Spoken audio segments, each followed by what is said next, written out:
frustration is also a beautiful thing because it knows what's to come. Linking in with the quasi-physical, the visions as well that come of what's to come is nice because they're just potential timelines and how you want to experience that. But also at the end of this, because in Ascended Mastery, choosing it at the time of the machines, there's also the self-perpetual eternal regeneration of certain chakra points that are starting to open up, where it's not just traveling via thought, it's not just, time travel, and basically stepping into free time where time is a thing in your hand, right? Yeah. Time, you're not in time. Time, I can move, go back to here to change something in the past, which is right now, to be able to help something in the future, which is also right now. But also in physicality, the technology that's dormant in the body is perpetual self-regeneration, where I won't have to take incarnation again, which I'm so excited about because then you can just choose to Yes. appear to appear to people as well.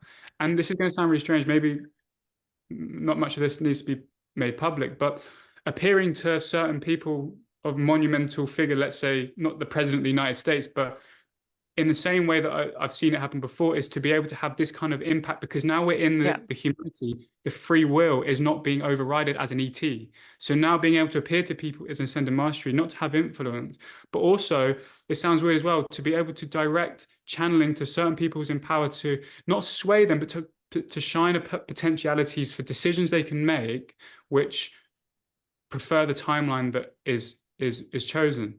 So it's almost as if I'm on the edge of this.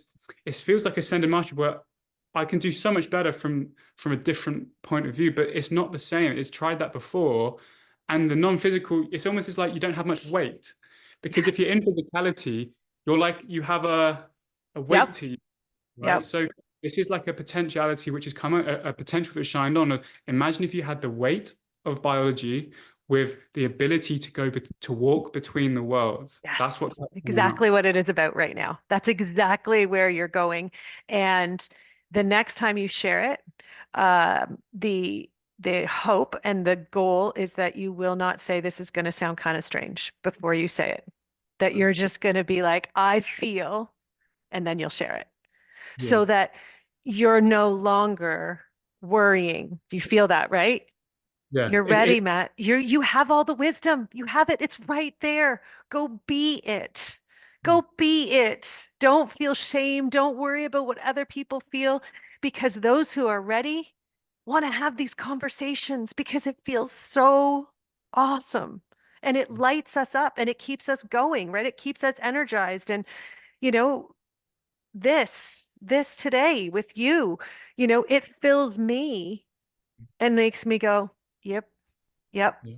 This makes sense. Like Yeah. my life makes sense and where I'm going makes sense. Yeah. You It's the know? attempt gradient. The gradient doesn't need to be a ramp anymore. And especially in the back of my mind, I'm thinking, who's listening to this? I want to make sure to give them a chance. But what gets solidified in terms of conviction is if if I have to give someone a ramp, then they're not ready, right? You got Then it. that's the perfect way. And if anything, this whole lone wolf mentality gives way to this, well, it's not going to be a lone wolf because there'll be those, even if it's two or three, you start to appearing to each other in different random places. What I've started to realize is I've gone to locations, not because of anything there, but because that will be important soon. And I've mapped the coordinates because you can only shift to a place because you know the sense of that place. So when you identify so strongly with that place, you find yourself there.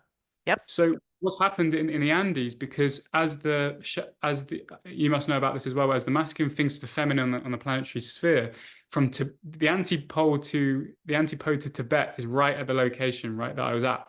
So it was a symbolism of the feminine era and anchoring down the energies to there to also be able to shift there whenever I like now. Because I sat there and it was definitely Yeshua's energy came and sat next to me, and the dog came up to me from a previous life. We'd been together for so long. And I was like, feel into the sounds, the smells, the taste, and how you're feeling right now. Because you can't think your way into instant travel. It's so much about consciousness, not the mind. So the It's mind, leaving the mind. Like when I go in, the mind has to turn off. I've traveled all over the world through vibration, and I've had the most incredible experiences. So I know exactly what you're talking about. And the more we embrace the fact that we experience that awareness, that universal communication and connection with our physical bodies. And that's the part where it's like, no, I'm traveling through the vibration, through the energy. I'm not really there, but you are there. It is your physical body that gives you the ability. Do you feel that?